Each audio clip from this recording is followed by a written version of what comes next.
नमस्कार दर्शक बंधु मु प्रदीप आपण मानक स्वागत करुच्ची आज आउ एक नुआ भिडियो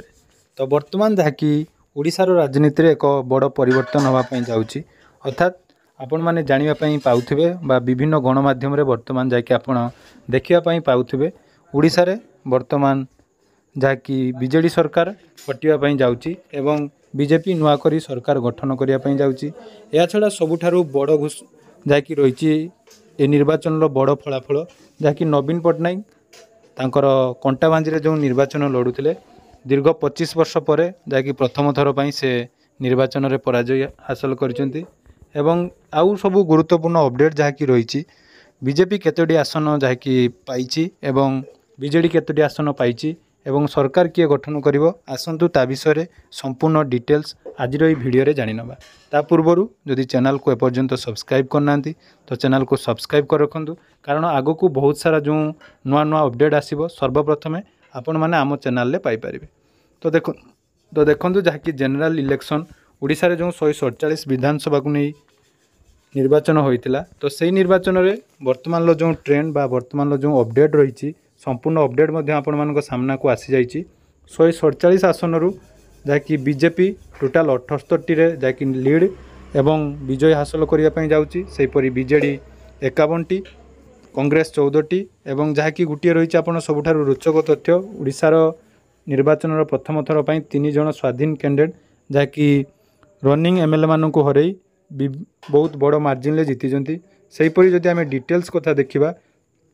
ओडिशा राजनीतिर जहाँकि बीजेडी जो रही सुप्रीमो आमर मुख्यमंत्री जहाँकि कंटाबांजी जो निर्वाचन लड़ी तो से कंटाबांजी विषय जदि आमे देखिबा तो देखंतु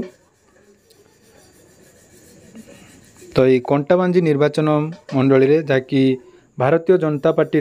लक्ष्मण बाग 15,093 भोटे नवीन पट्टनायक जहाँकि हरई यहाँ जहाँकि नवीन पट्टनायक प्रथम पराजय कहले कौन से अतृप्ति हम ना अर्थात दीर्घ दिन जो लोकप्रियता नवीन पट्टनायक थिला ता वर्तमान जहाँकि समाप्त हो जाइए तो वर्तमान जहाँकि आमर ओडिशा रे प्रथम थर पर बीजेडी जहाँकि सरकार स्थान छाड़ुची एवं बीजेपी नुआ करी सरकार गठन करने जाऊँगी तो आपण मैंने जदि आपण मानक निर्वाचन मंडली रे संपूर्ण डिटेल्स जानापी चाहूँगी तो पूर्वर आपण सहित वीडियो शेयर कर देइतिली केमिति आपण माने चेक करेंगे क्यों दल केते सीट हासिल करुच्ची एवं केते सीट रे विजय होची तार डिटेल्स आपण माने एई वेबसाइट रे चेक करि परिबे या छडा देखंतु जहाँकि मैजिक नंबर थिला 74 रु 76 जहाँकि रही मैजिक नंबर ता मैजिक नंबर वर्तमान जहाँकि क्रॉस कर जाइए बीजेपी तेणु ओडिशा रे एकमात्र बीजेपी सरकार जहाँकि आगो को गठन करने जाऊँगी तेणु वर्तमान लो जहाँकि बड़ अपडेट रही नवीन पट्टनायक जहाँकि 2टी आसन रे लड़ी हिंजिली रे से मात्र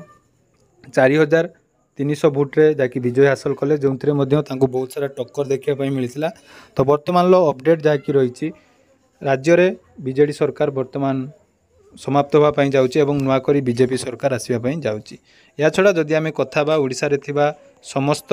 लोकसभा निर्वाचन कथा जदि देखिबा तो लोकसभा जदि आपण स्टेट वाइज आपण एठारे चेक करने चाहते तो लोकसभा बीजेपी बहुत